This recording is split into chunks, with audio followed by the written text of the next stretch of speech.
This is Raising Teens, the podcast that helps you do what it says in the title. Raise teens, or maybe like me, you're a parent whose kids are very young, you've got a bit of a ways to go till they're teenagers, but you're looking for some advice to file away when you get there. I'm Ben McEachern. I am joined as always by psychologist and teacher Colette Smart. And today, Colette, this is definitely advice that I'm going to file away for later. You want to talk a little bit about this tightrope that we can walk, or parents can walk with teenagers, of having rules but letting your teens grow up. I feel like I'm on that tightrope already with my daughters of 5 and 7, like trying to have boundaries around them, but also allow them to be who they want to be. What on earth am I going to do when they're teenagers, Colette? So I don't think that changes. I think we're always on this tightrope. I've got young adults, and I feel like I'm still on the tightrope because you trying to figure out which bits, do you still have boundaries because it's your home, but how much do you allow them to still have autonomy or increase their autonomy and their own choices? And so that's something that I think we will juggle always as parents. Great, thank you, Colette. I'll get my tightrope practice in right now then. So yeah, I think I always go back to my parenting mantra that I talk about in my book, and that's parent with your child's future adult in mind. So I say that because I think we always need to think ahead. When I'm putting rules or boundaries in place, why am I doing this? Am I doing this because my grandparents did it and my parents did it, so I'm just doing it? Or is there actually a reason? Am I looking at who I'm wanting my child to become in terms of character, and that's why I've got these rules, because I'm building character in my child. I love that. And so it goes down to four parenting styles. And I'm taking notes. Okay. 4 parenting styles. 4 parenting styles. You could actually sit in my lectures because I just wrote this into curriculum, in fact, for my teaching students. But I don't need to do that because you're about to do that right now, Colette. And so the 4 parenting styles that are most well known, look, let me first say there's lots of throw around terms, helicopter parent and lawnmower parent and snowplow parent and so on. Snowplow? Yeah, I haven't heard that one. Yeah, I think that's more in places that it snows. In Australia, we go with the good lawnmower parent. Yeah. But, hang on, sorry. You're going to have to cut that out. Oh, no, we can leave that in for now. Thanks. It's more human, Colette. You're getting emotional. I am, totally.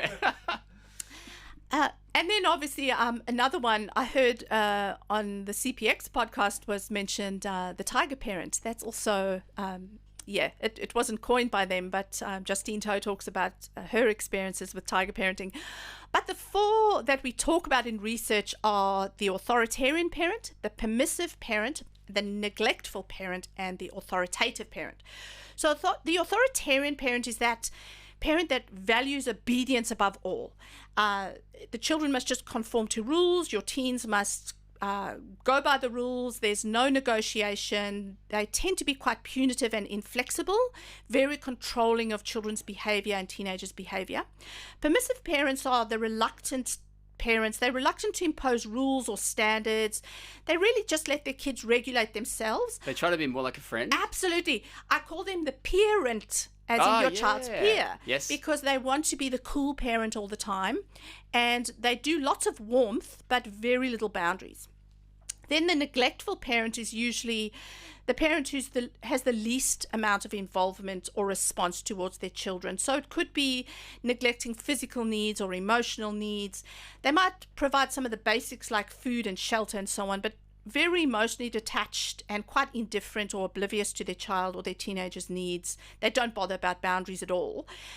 So in contrast, the authoritative parent, and this is where I'm going to throw in one of those beautiful new terms, the lighthouse parent. The lighthouse parent? And I love the idea of the lighthouse parent because I think that sounds cool. What is that? So I think this really highlights the authoritative parent, and this is where parents are teaching assertiveness skills to their young people, but they still are assertive themselves and comfortable in themselves as parents to set limits within reason. So there's clear standards of behavior. You still have very high levels of expectation, but realistic expectations. And it's really about building your child's character and their values. So not rules for the sake of rules. lots of unconditional love. So I talk in my book about truckloads of love. So you're really trying to balance the loads of love and warmth, but still knowing that rules and boundaries are what make children feel safe. Truckloads of love. That's beautiful. Before I ask you a little bit more about lighthouse parenting, can I just ask quickly, those 4 types of parenting styles you mentioned, I take it, though, that some people can be a mix of those. Are you saying, though, that but most people are defined more by one of those than the others? I'm so glad you asked that, because I actually talk to my students about that. So you're sitting in my class. Yes, most parents do find that they are a mix, and you will vacillate between them quite a lot. And there will be times where you'll go, oh, I'm being too authoritarian, I need to pull back. I think that any good authoritative parent is a parent who's just aware of that juggling of your parenting style, and recognizing when you are being too authoritarian or you might be too permissive for a period of time, and coming back to really working at getting that balance right. So I think it will also depend. Sometimes you might be going through a period of crisis, and you might be neglectful in the sense of you can't attend to your children's needs because there might be a crisis in your home. That's actually okay for a period of time. It's the general picture of your overall parenting that we're looking at being authoritative. And so really it's about trying to build resilience in your children, not acting as their friend and not bubble wrapping your children.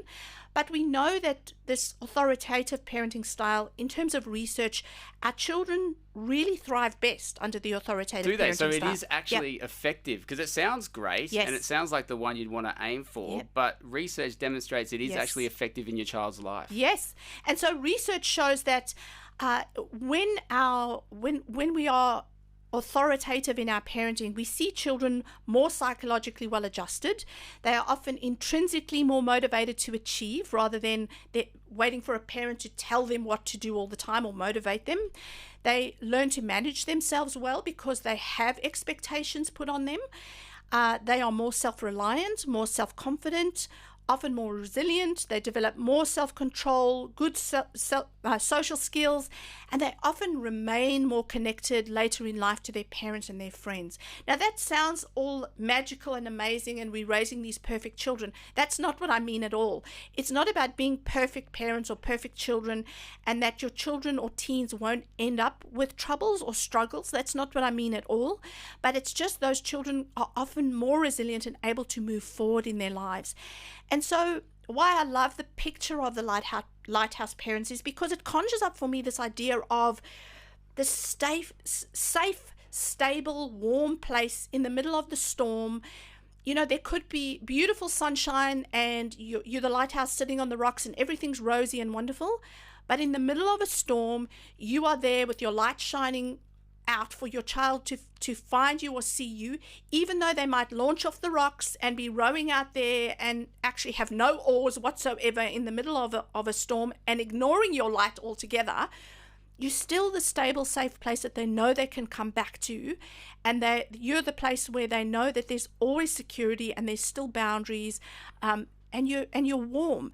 And I think that's why I love that picture of the lighthouse so much. I hope this has been a light for everybody, and a light now shining brightly in people's homes as parents everywhere start trying to work harder and harder at being a lighthouse parent. That's awesome. This has been Raising Teens with Colette Smart. See you next time.